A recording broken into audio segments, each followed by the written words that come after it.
మేము టార్గెట్ పెట్టుకున్నాం 2025 కల్లా 20 లక్షల ఎకరాలకు తీసుకొని పోవాలా ఆయిల్ పామ్ అని చెప్పి. దమ్ముంటే చాత అయితే ఈ పని చేయండి, చేసి రాష్ట్ర ప్రజలకు రైతాంగానికి అండగా నిలబడండి.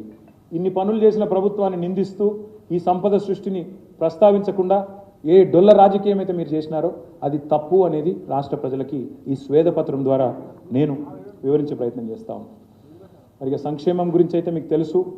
సంక్షేమంలో కేసీఆర్ ప్రభుత్వం తెలంగాణ భారతదేశంలోనే ఒక స్వర్ణయుగానికి నాంది పలికింది. ఈ చిరునవ్వులకు ఎట్లా వెలగడతారు?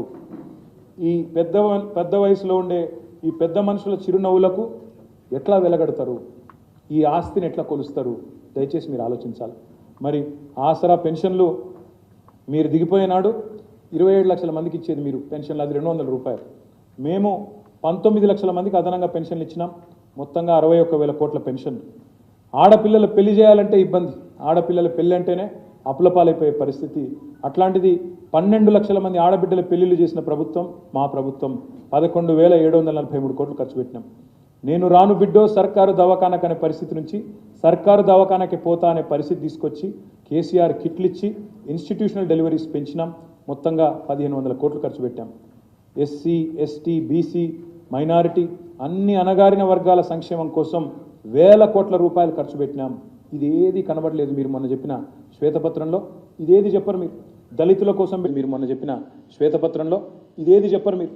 దళితుల కోసం పెట్టిన 92,640 కోట్లు చెప్పరు. ఎస్టీల కోసం పెట్టిన 43,936 కోట్లు చెప్పరు. బీసీల కోసం పెట్టిన 45,000 కోట్లు చెప్పరు. మైనారిటీల కోసం ఖర్చు పెట్టిన 9,166 కోట్లు చెప్పరు. వికలాంగుల కోసం ఖర్చు పెట్టిన 10,300 కోట్లు లేదు.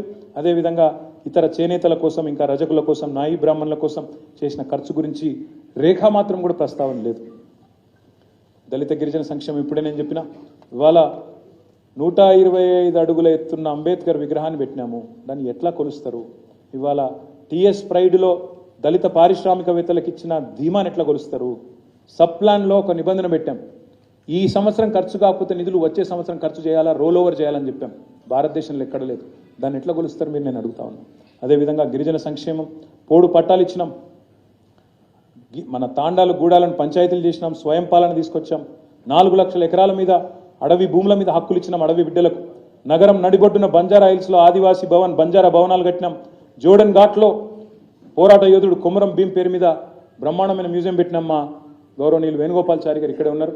వారికి తెలుసు, సుదీర్ఘకాలం అక్కడ పనిచేసినారు. మైనారిటీ అమ్మాయిలు ఇవాళ ఈ చిరునవ్వులకు ఎట్లా వెలగడతారు మీరు? మైనారిటీ అమ్మాయిలకు చదువులు దూరమైన అనే పరిస్థితి నుంచి ఇవాళ దాదాపు 60,000 మంది మైనారిటీ ఆడపిల్లలు ఇవాళ గవర్నమెంట్ రెసిడెన్షియల్ పాఠశాలల్లో ఒక్కో సంవత్సరానికి 1,20,000 రూపాయలు ఖర్చు పెడుతూ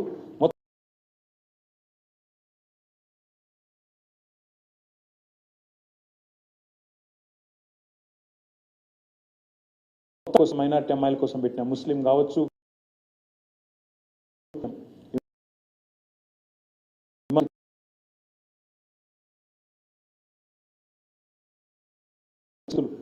వాటిని ఎట్లా వెలగ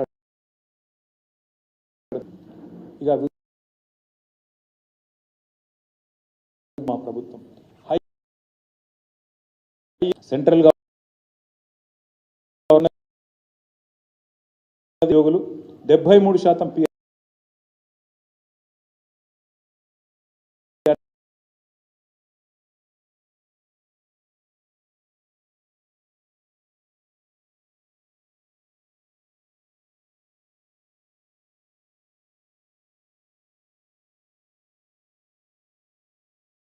స్కేలు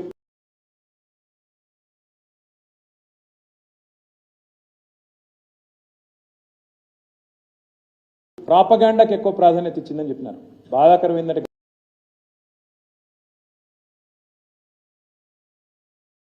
మా తీసుకోలేకపోయినాం. అట్లాంటి పరిస్థితి ప్రాపగాండా ఎన్నడూ మేము చేయలేదు.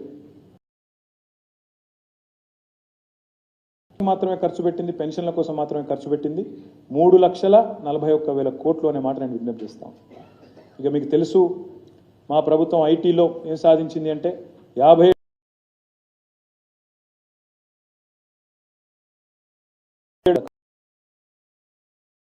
పిల్లలకు, ఈ రాష్ట్రంలోని పిల్లలకు భవిష్యత్తు ఐటీ రంగంలో ఇది నాస్కామ్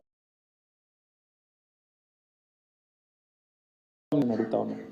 ద్వితీయ శ్రేణి పట్టణాల్లో ఇవాళ మీరు ఒక కరీంనగర్ పోయినా, ఖమ్మం పోయినా, మహబూబ్ నగర్ పోయినా, నల్లగొండ పోయినా, సిద్దిపేట పోయినా, ఇక మేము పట్టణ ప్రగతిలో పెట్టిన ఖర్చు ఇవాళ మీరు ఏ పట్టణానికి పోయినా కనబడే చిరునామాలు చిహ్నాలు ఎన్నో ఉన్నాయి.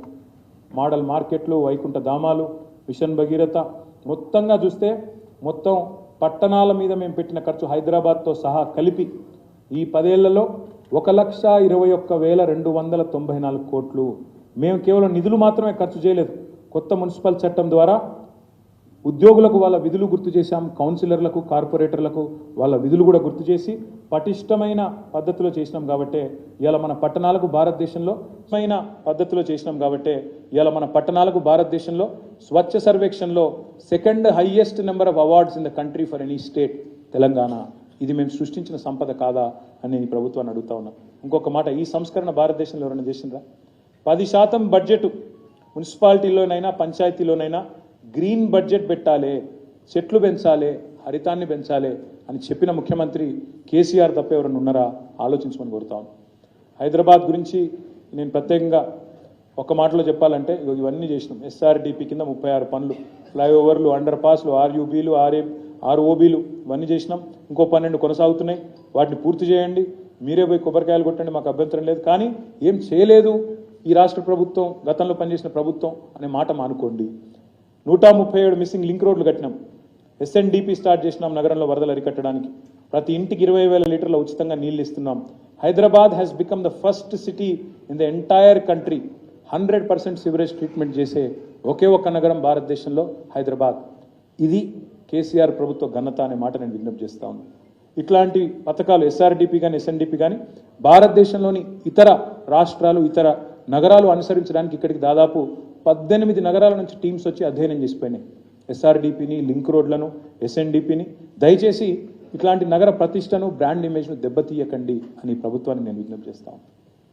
పల్లె ప్రగతి మేము పెట్టిన ఖర్చు సుమారు 70,000 కోట్ల రూపాయలు. నేను మీకు ఇక్కడ ఈ సందర్భంగా ఒకటే మాట విజ్ఞప్తి చేస్తా ఉన్నాను.